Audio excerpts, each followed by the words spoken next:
Hi guys, welcome to my channel. My name is Pip and I thank you for watching my new video. Welcome to How to Get Those Gigs. I work as a singer full-time and I make a living out of it. I know that in the beginning it can be very hard to get those gigs and to find those places to play at. So here are 8 things that worked for me when I just started out. Of course, the first thing you need is to be able to sing or to be able to play, depending on what kind of gigs you want to get. This video is meant for people who are ready to start playing publicly. If you're not sure if you're good enough, or if you haven't really been singing for that long, try to find a vocal coach or a vocal teacher in your area who is honest enough to advise you on this. Number 1, find someone to play with you, or learn to play an instrument yourself. So find a guitar player or a piano player or maybe even a DJ. If you're just putting on karaoke versions of your favorite songs, this is not going to work. It's not going to come off as professional. You need either a live act or a DJ who's with you. Or maybe you're the DJ yourself, but at least come off professional. If you decide to play with someone else, your network is probably going to be twice as big, so more chance for gigs. If you decide to play with a band, this number will only increase.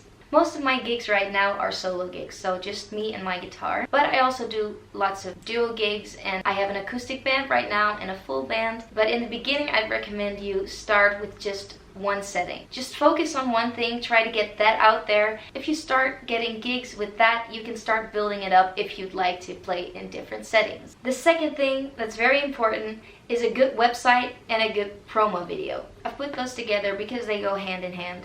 You have to be able to be found. So make sure your website is full of keywords and tags that represent you. So for instance, if you want to be a wedding singer, you have to put your entire website full of things that have to do with weddings, wedding songs, love songs, wedding singer, ceremony singer, everything like that if you want to focus on the weddings. Make sure your website has at least one good promo video. Having a good promo video is very important. You need a video that represents you and your music, so try to film the video in a setting that suits your genre. If you play mostly vintage music, try to record a video in a setting that represents that. And if you don't have any money to invest, just ask a friend or a family member if they can record it with your phone, record the audio separately, and record you doing the song a couple of times from different angles so that you can edit it into something that looks a lot more professional. If you do have some money to invest, I recommend you hire someone with a professional camera and more knowledge on this subject and have them edit it for you so that it looks a lot more professional. But all most bookers really want to see is your vibe, and they want to know if you're any good. So make sure you sound good. Even if they've already seen you live, most people who are going to book you still want to show other people that are involved in this event what you look and sound like. So this video is very important. Number 3. Find cafes and restaurants who do live music. Try to search in your area. Google is your best friend. Find the email addresses, find the phone numbers, and email and call them. You're most likely not going to be getting a response to your email. That's why calling them is very important. Most restaurants and cafes get lots of emails every day from musicians who want to play there. Make sure you call them as well, and don't just email them because that's probably not going to work. Also, if you have any friends who are musicians and already have gigs, look what places they're playing and try to contact those. Maybe they have the contact information for you, or maybe they're even nice enough to recommend you to the one who booked them. If you're going to be emailing and calling these places, you have to prepare yourself. You're probably not going to get paid. And if you're going to get paid, it's probably not going to be a lot. Maybe you'll just get some free food and drinks, which is also fine. I mean, I love free food. Free food is always good. Which brings me to my next point. Number 4, do things for free at first. I know this is hard, working for free, but you have to do it. You're just starting out, you haven't really had any gigs yet, you don't have anything to your name. You need some experience and you need some exposure. Once you become a little bit more experienced, you're probably gonna develop a little allergy against the word exposure.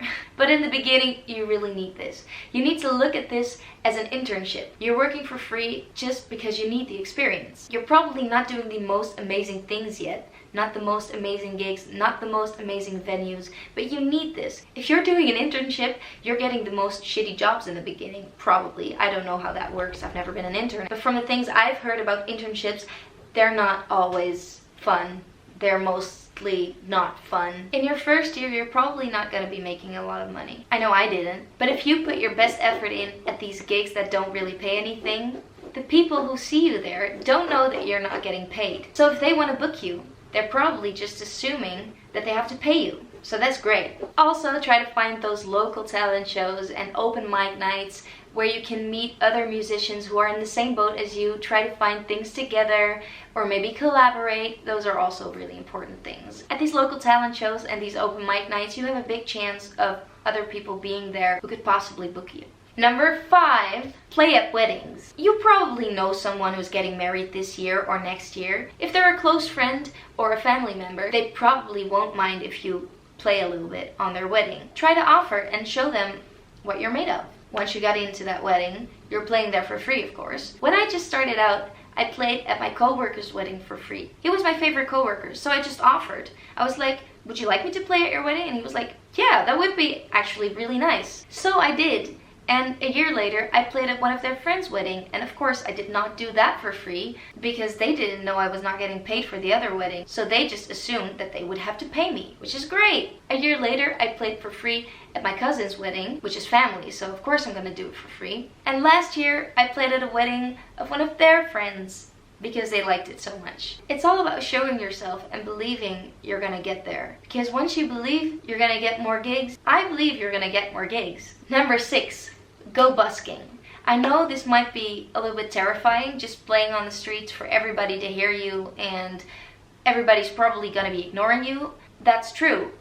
Most people are gonna be ignoring you, but you're exposing yourself, and that's very important. When I first started out, I busked a lot. You're not making the biggest amount of money, but at least you're getting some money. And how much you make depends a lot on the time and the place. Make sure you're allowed to play in the area you want to play in. But as far as I know, as long as you're not playing with an amplifier, you're fine. Try to find some songs that really work for you. I found that happy songs work really well. But if that's not your style, try to find something that fits you and also works well on the street. Playing on the street is also a good way to test some new repertoire. You can see what songs work and what songs do not work. Keep in mind, people are not obligated to give you money, so don't feel bad if they just walk past you and don't give you anything. Like if you've played for an hour and no one has given you anything, don't feel bad, this happens. Better luck next time. I've had 10 euro days, but I've also had 100 euro days. And of course I'm not playing the entire day. I mean, my fingers could not.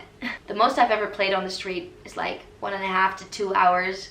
I mostly play in installments of 45 minutes to an hour because you need to take care of that voice as well. Don't be singing for too long because you can strain your voice. Definitely on the street, because on the street you're trying to be a little bit louder than the sounds of the street. Make sure you're using your technique because you can ruin your voice this way. Try to find the time slots where the streets are a little bit busier, so there's more chance for people to hear you. While busking, I've had restaurant owners come up to me and ask if I wanted to play at their restaurant that night, offering me money and a free meal. I've even had an ice cream shop owner come up to me and give me free ice cream. I mean, I love ice cream. Who doesn't? Tip number 7, find a booking agency. There are probably a lot of booking agencies in your area.